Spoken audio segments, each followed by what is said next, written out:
The sound of forks scraping plates just outside my door used to make me angry. Now I just count them. 1, 2, 3. Pause. Someone asking for the salt. 4, 5. My name is Ava. I'm 16 years old, and I live in Akron, Ohio. Or more accurately, I exist in the second floor bedroom of a beige house on Collins Street, just down the road from the Methodist Church with the bell that chimes on the hour. This room, my room, is where I spend most of my time now. It's been 12 days. 12 days since the door was locked from the outside.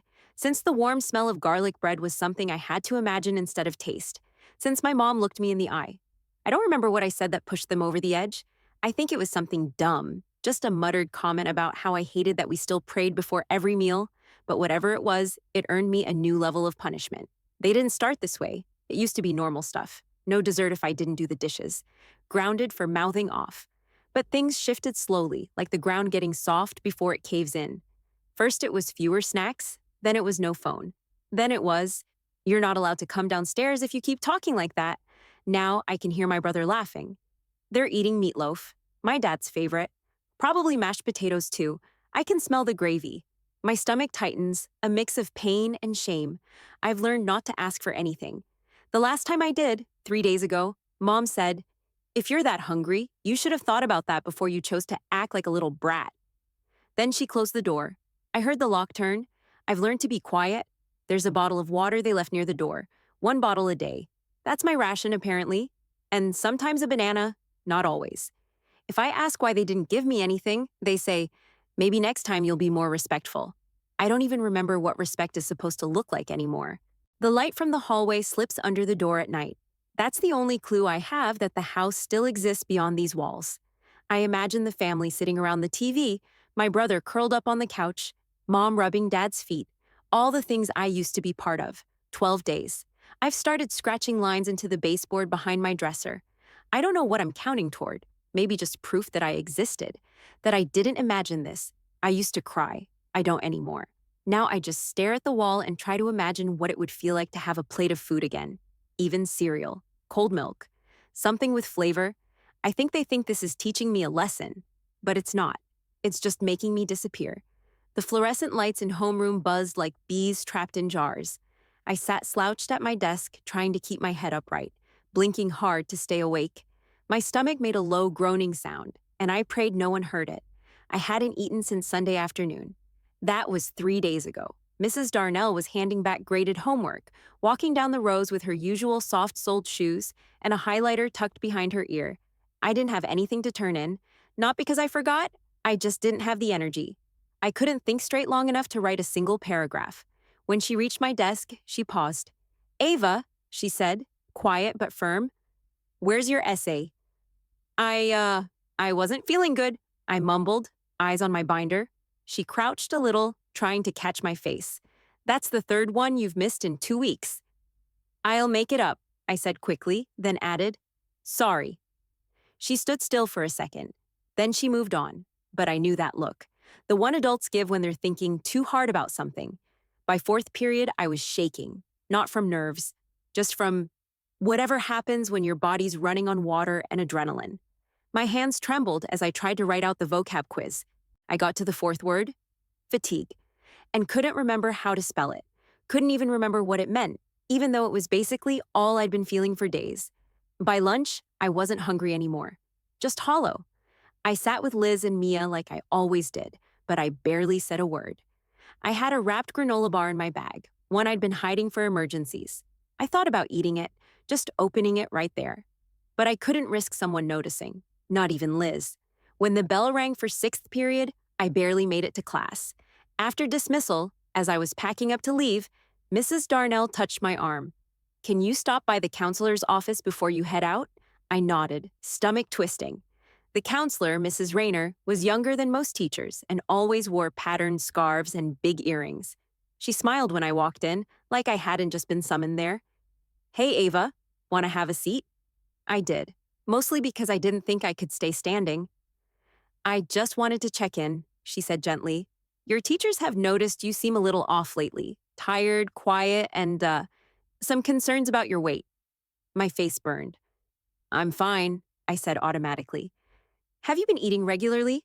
I hesitated. That was my mistake. The pause was too long. And once you pause, they don't stop asking.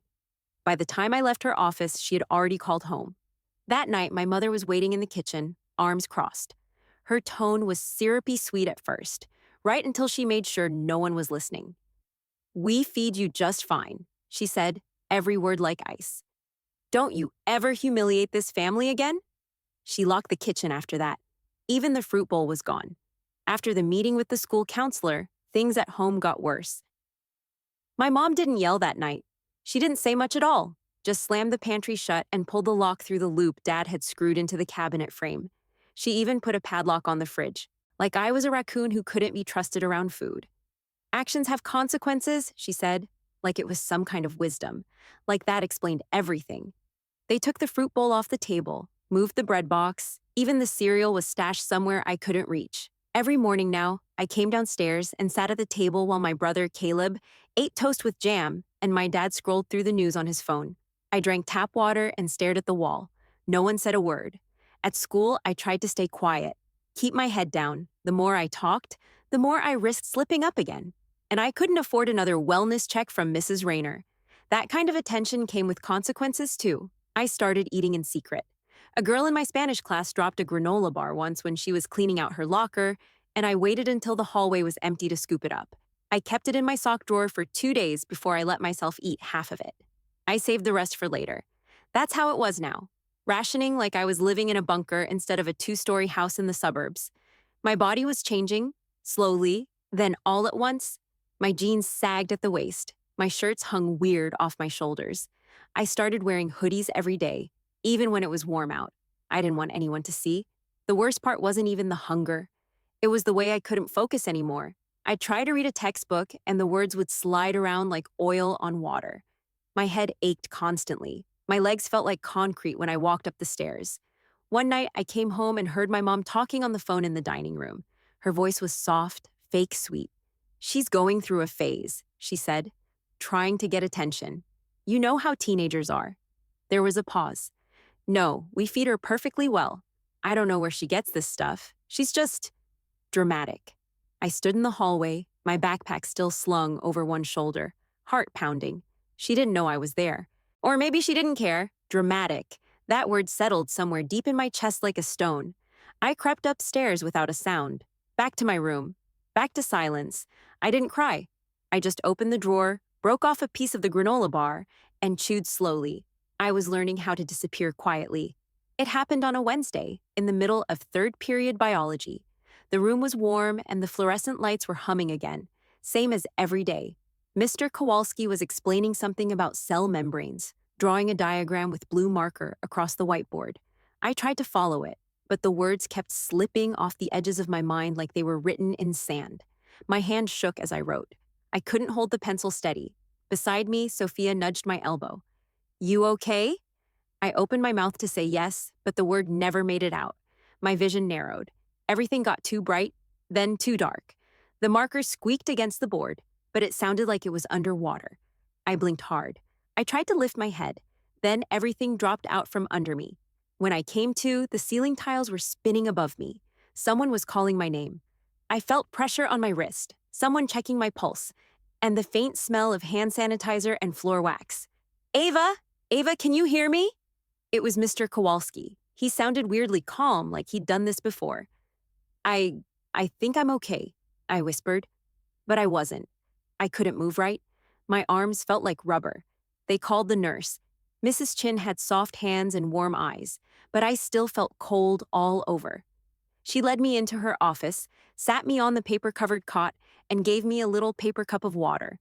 I drank it too fast and nearly choked.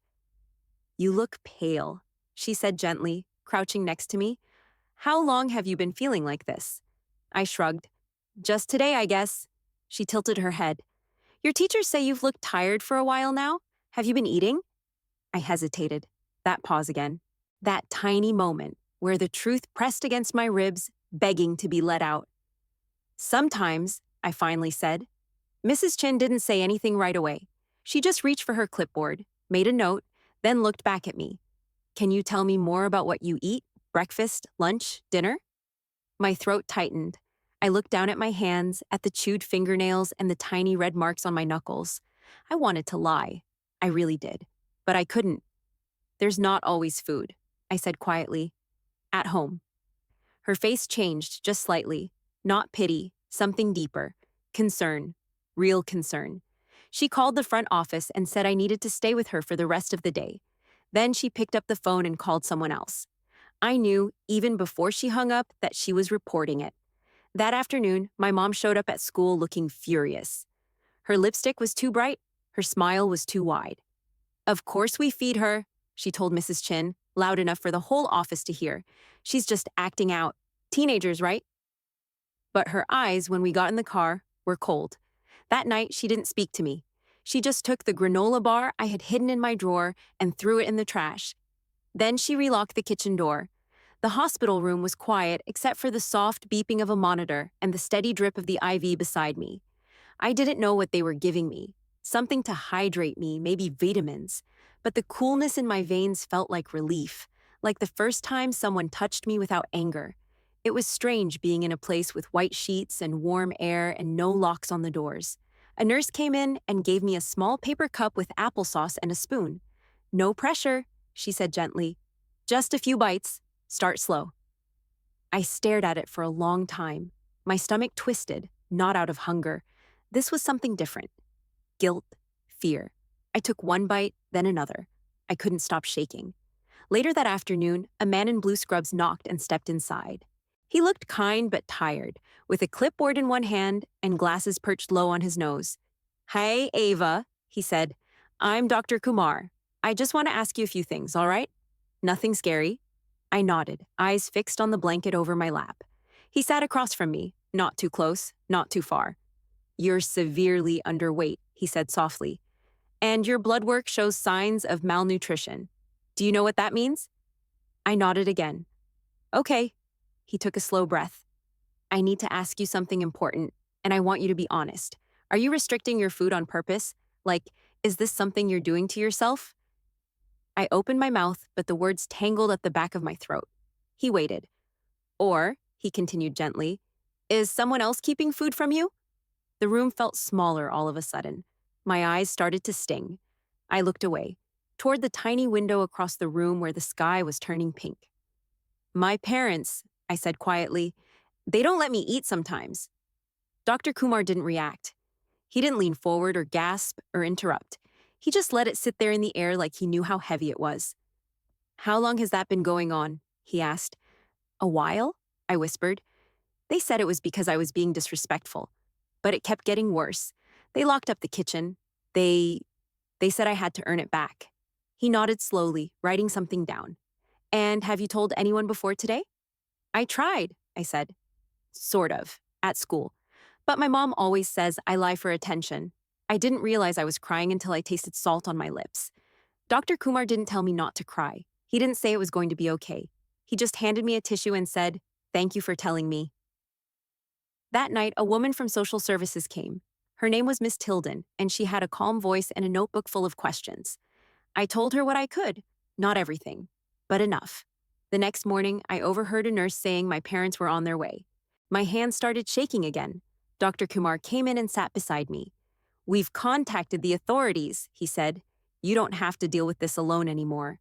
I nodded, but my chest felt like it was caving in, because I knew what came next, and I knew nothing would ever be the same again.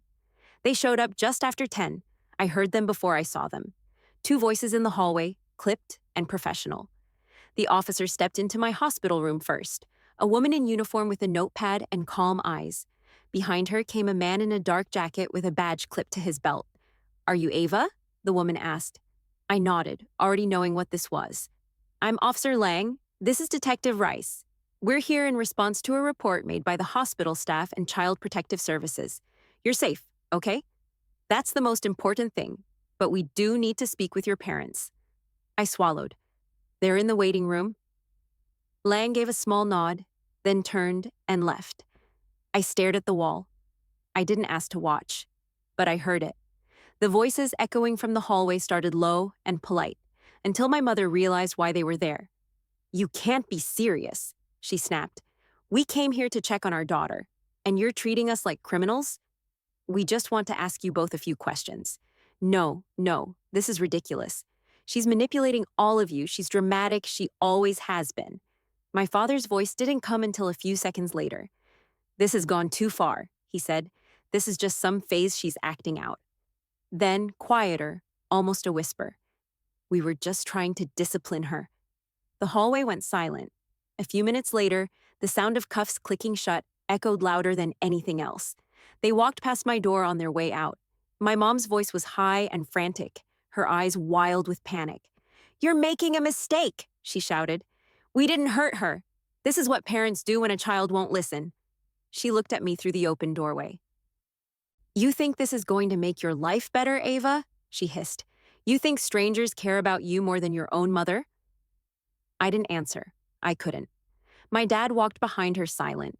His hands were cuffed in front of him, his shoulders slumped like he already knew it was over. He didn't look at me, not once.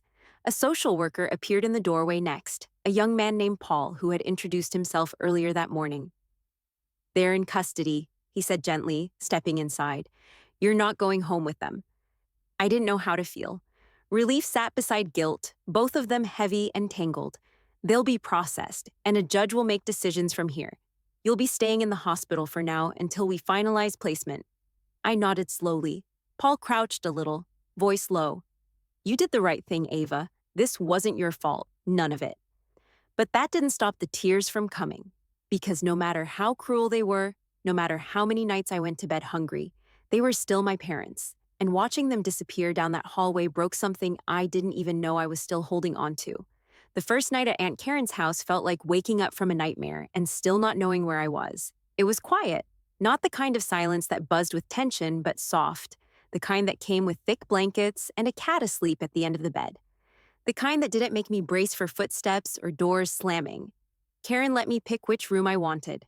I chose the one upstairs with the bookshelf against the wall and a big window that looked out onto the neighbor's yard.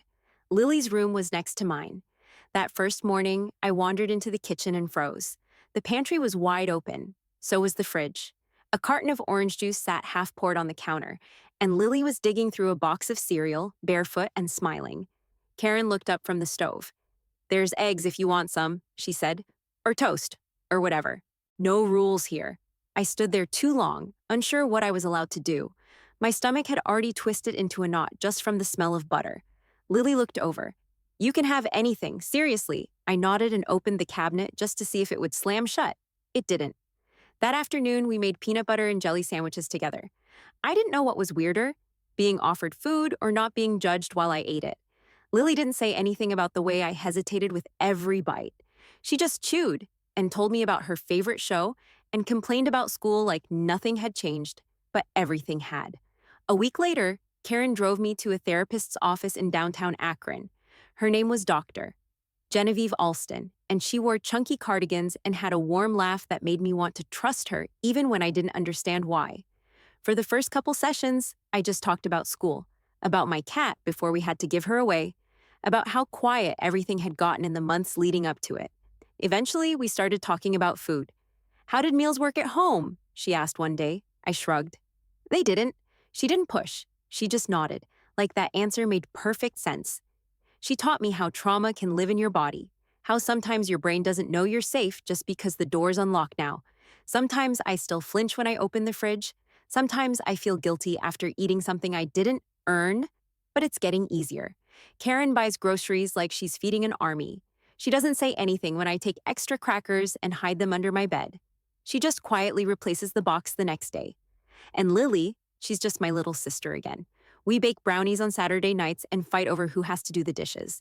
For a while, I thought surviving meant being quiet, obedient, small. Now I know better. Surviving was the beginning. Living means taking the last slice of pizza without asking. It means laughing too loud in the middle of dinner. It means knowing I don't have to shrink anymore. I get to take up space. I get to eat when I'm hungry. I don't have to earn it. I just have to exist. And for the first time, that's enough.